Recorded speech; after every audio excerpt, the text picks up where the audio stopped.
WWF Survivor Series 1988 took place on November the 24th at the Richfield Coliseum in Richfield, Ohio. The Thanksgiving tradition continues, and it's the second installment of the popular tag team elimination-themed pay-per-view. We've still got the Mega Powers going strong and a couple of hot secondary stories going on in the WWF at the time to discuss. So grab your turkey and get ready for some Thanksgiving fun here, as this is part of our Golden Era Rewind series at Rewind Wrestling. And we jump in with, on the announced team, it is Gorilla Monsoon and Jesse the Pilgrim Ventura. They welcome us to this show. I would say it's a bit of an upgrade from our SummerSlam 1988 journey, which featured Gorilla Monsoon and superstar Billy Graham. Love the guy as a performer. Commentary was not his strong suit. But that's going to lead us into the first match, and it is a Survivor Series elimination match. The Ultimate Warrior, Brutus Beefcake, Sam Houston, the Blue Blazer, and Jim Brunzell taking on the Honky Tonk Man, Greg Valentine, Ron Bass, Bad News Brown, and Danny Davis. Pretty good mix of talent here for this match. Beefcake gets the crowd rocking by locking in the sleeper, and he quickly eliminates Danny Davis, so he's out of there. Brunzell's trunks are something awful here, and thankfully we work our way towards Bad News, taking it to Jim Brunzell. Not my favorite trunks I've seen. Then the Ghetto Blaster does it to eliminate Jim Brunzell. He's out of there, taking the trunks back to the back. Sam Houston makes his way in. Bad News hits a vicious boot to Houston's face. Now Greg Valentine in the match to beat up on Houston some more. However, he accidentally hits Bad News. That won't work, because guess what's about to happen, and this would be a theme for this man. Bad News Brown is pissed, and he walks out of the match to eliminate himself. Like I said, this will not be the last time we see that from him in a Survivor Series match. Ron Bass is in, and we get a power slam to Sam Houston, and one of Texas's finest cities has been eliminated from this match, so Brunzell and Houston are out of there. Bad News eliminated himself. Here comes the Ultimate Warrior, who he joins the fray, and all hell breaks loose here. The Blue Blazer comes in.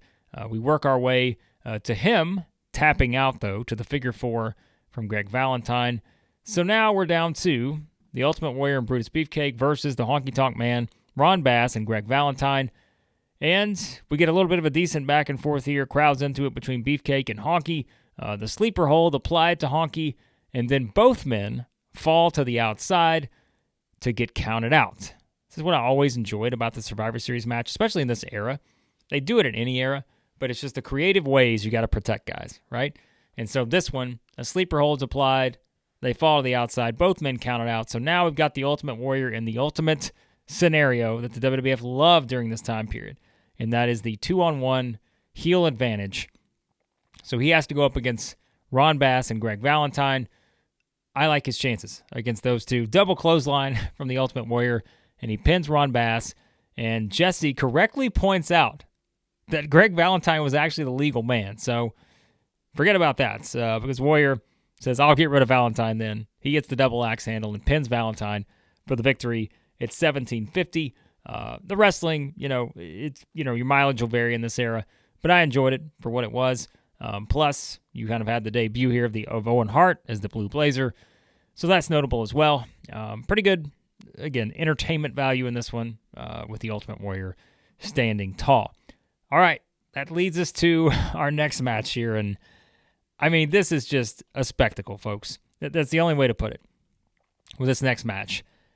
And this is just, I mean, my notes on this one are very long because this is a one-of-a-kind match.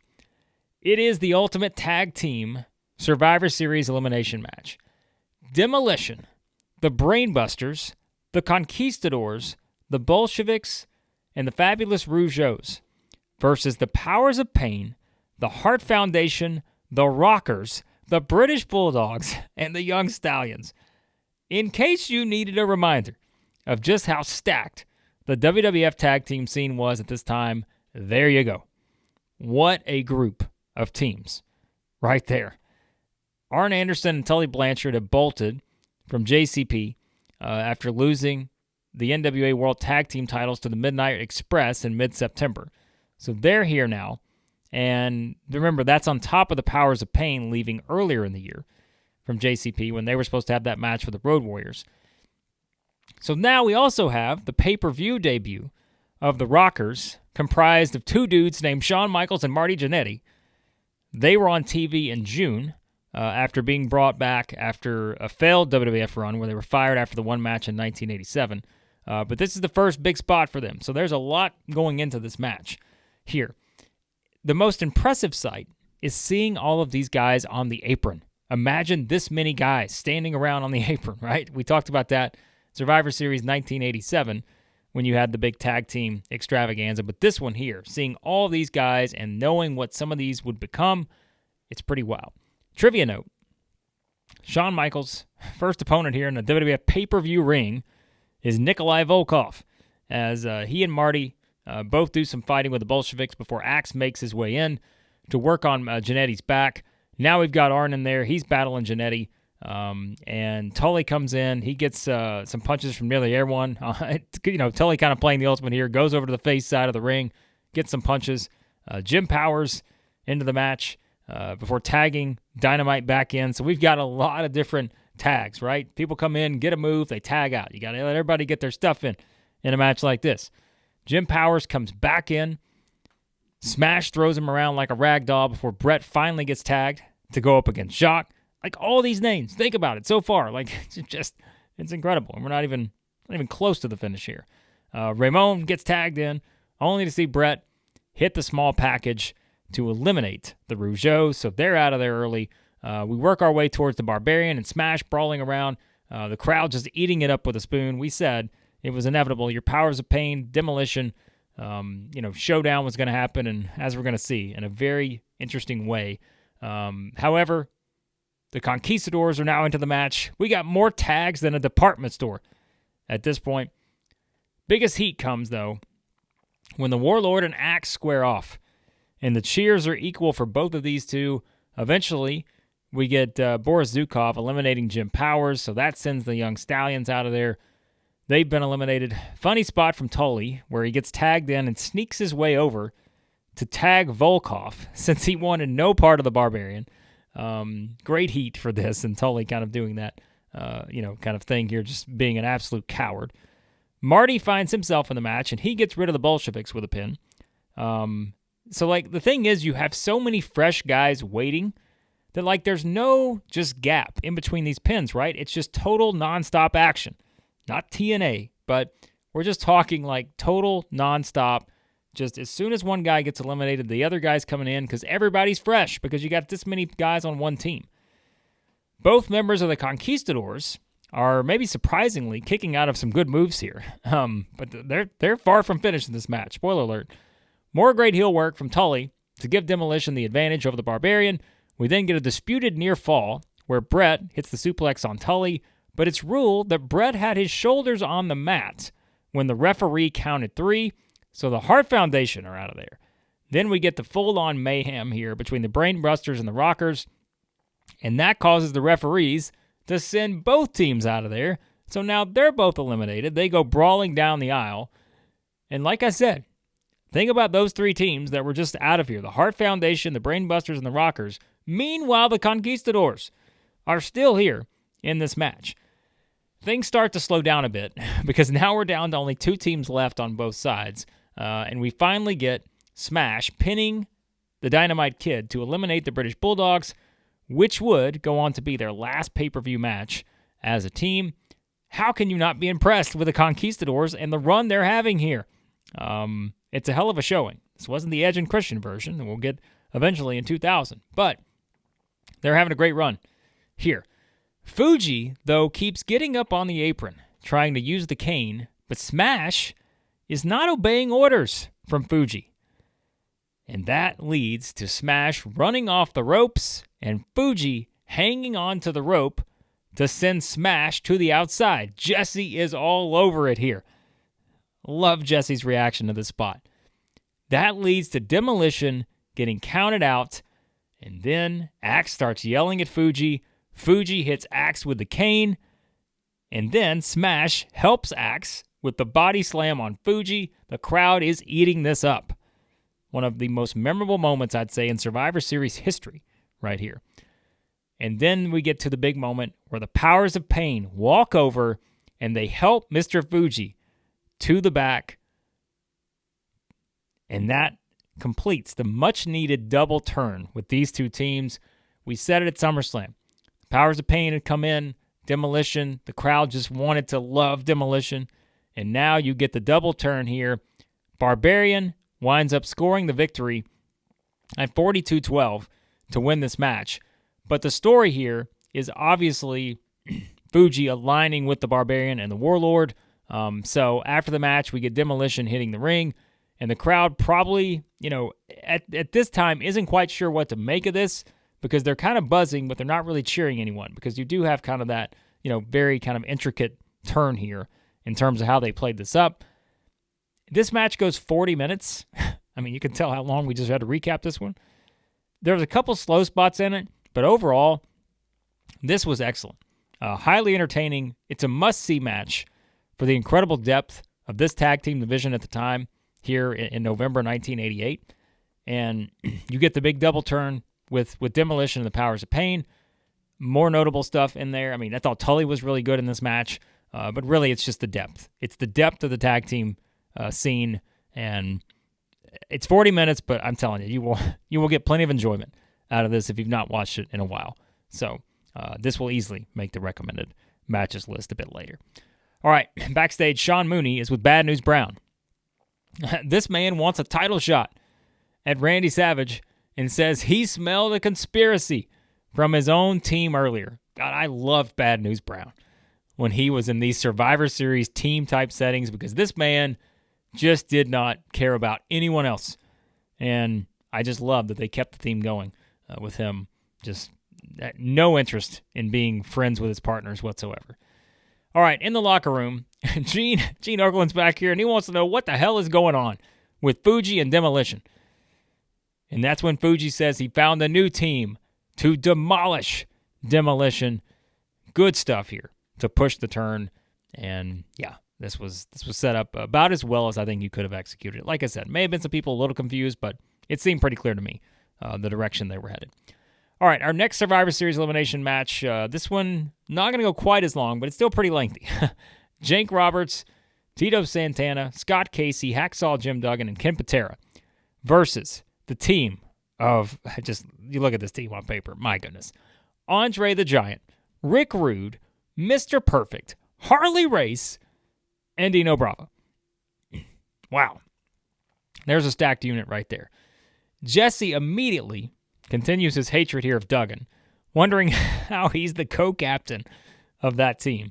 I mean, I don't think it's that surprising. It's Jake, Tito, Scott Casey, Hacksaw, and Patera. I think Duggan's the number 2 of that group, behind Jake. We get Rude and Patera to start things off, which is easily, one of the bigger mismatches maybe in 1988 from a fan standpoint. Bravo immediately tagged in, and then Perfect makes his pay-per-view debut by getting in some good shots on Patera. Casey's into this thing, and he gets out of there quickly, which leads us into a Hacksaw Mr. Perfect battle. And Casey back in the match again, gets some offense in on Perfect.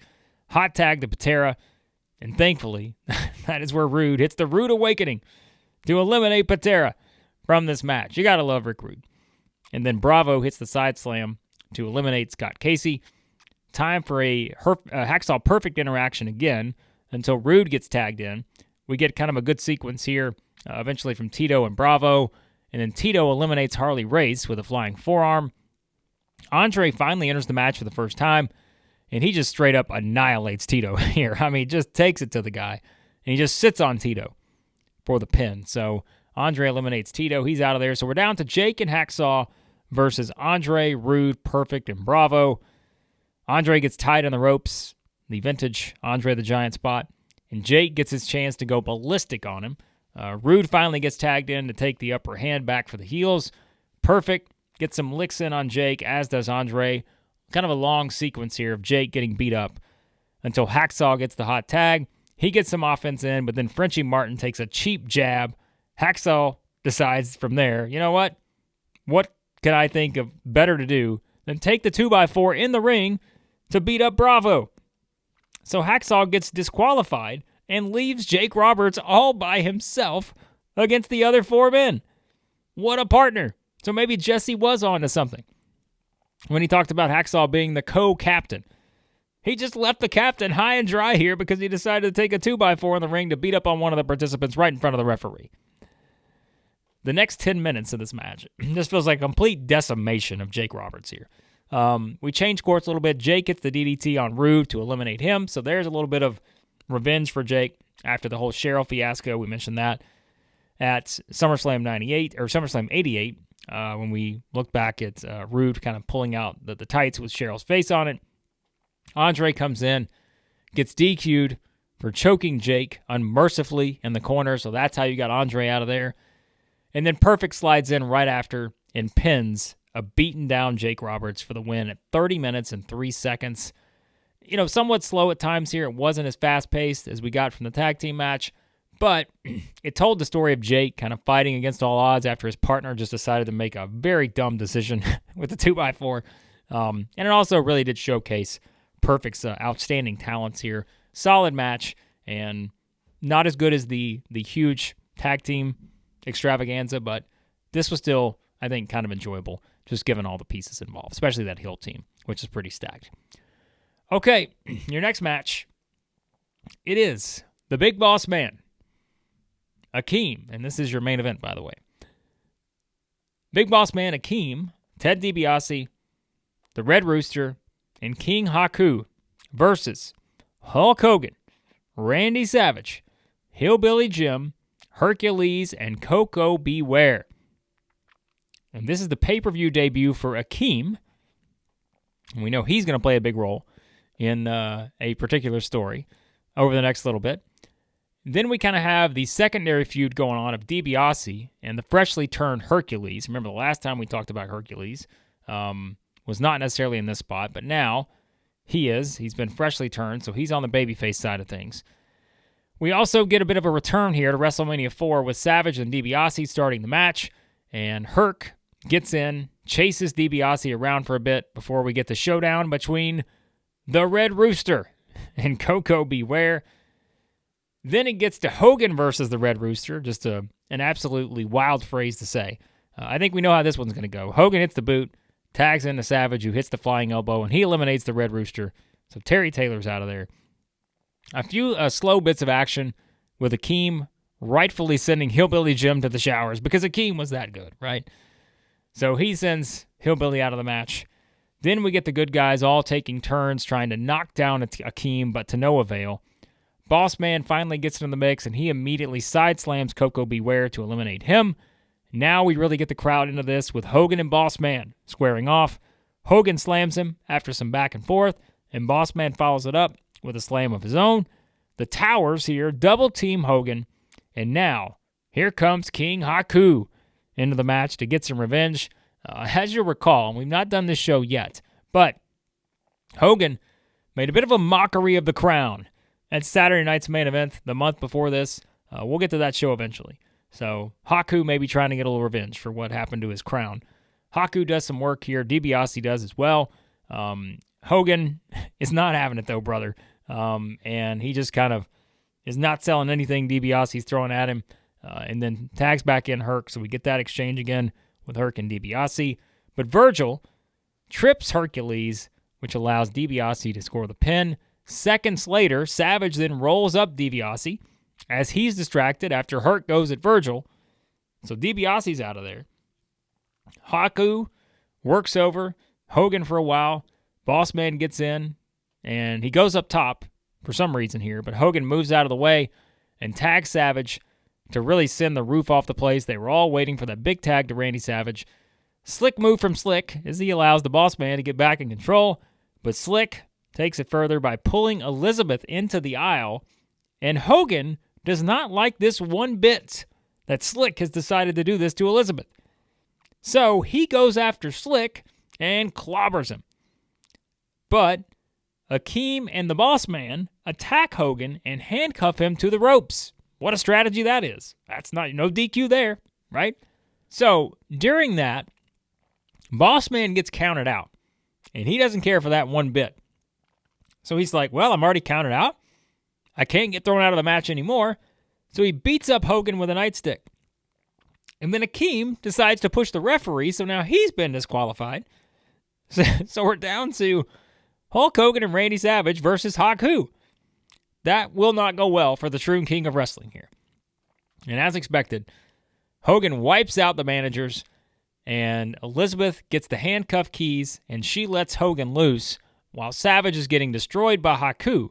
So think about that. Elizabeth's focused on Hogan here, getting him loose, while Savage is getting his ass beat by Haku. We get the diving tag finally to Hogan, and it's boot and leg drop time to give the good guys the win at 29 minutes and 10 seconds. Now, a lot of things happened in that match, but the biggest and most important is going to come afterwards, where it is Hulk Hogan picking up Elizabeth afterwards in the celebration, and the seeds of jealousy have officially been sown as Randy Savage is looking over with a little bit of concern in his eye as he's seeing Hogan and Elizabeth together here in celebration. Far from a great match, but we know where this is headed, and this is what we talk about when we say slow burn. It's those little tiny things that you throw in here, and like I will say, we are eventually going to do a full kind of beat-by-beat Mega Powers story history here on our channel, because I think that's one of the more fascinating ones in WWE/WWF history, to go back through kind of beat by beat and revisit just how good of a storyline this was. But this was such a small thing that would become magnified based on where we were headed with the Mega Powers. So there is the 1988 Survivor Series. The recommended matches, I mean, at the top, the best match on the show was the 20-man elimination match with all the tag teams, just because of all the talent you had in there. But I would also put, I think, overall, I would throw in the Andre the Giant, Rick Rude, Perfect, Harley Race, Dino Bravo team versus the Babyfaces there. Well, that was pretty good stuff. I thought, to a lesser extent, you could throw the main event in there maybe, but I think those were the two best matches, the 20-man tag and the Andre team versus the Jake team. Those matches to me were overall kind of better, but you can't ignore what the main event meant to this show as a whole. So I would rate this as a pretty enjoyable show. I think, overall thoughts on Survivor Series 1988, is it worth the rewatch? You don't get anything truly terrible. The tag team elimination match was awesome. Plus, you had that Demolition Powers of Pain turn. Everything else really served its purpose. And like I said, although the main event wasn't anything special, the post-match exchange here really starts the big push towards the Mega Powers eventually exploding. And so, for that reason, I would say the main event, maybe if you don't want to watch the entire thing at 30 minutes, watching the closing stretch is definitely, I would say, worth the rewatch, just to kind of see how this all is going to go with Hogan, Savage, and Elizabeth. So, there you go. There is my thoughts on Survivor Series 1988. Let me know what you think. What do you remember about this show? What are your favorite memories about this particular pay-per-view installment from the WWF? What did you think about the Mega Powers story at this time? Where things were headed? All that good stuff. Appreciate you guys listening and or watching. Hit that subscribe button. Hit the like button for more of our episodes in this Golden Era Rewind series and the others with the New Generation Era, Attitude Era, Ruthless Aggression Era, and more. All featured here as audio podcasts with video coming as well as we do more deep dives into these shows. And let me know, again, your thoughts on Survivor Series 1988. The seeds of jealousy have been sown between Hulk Hogan and Randy Savage.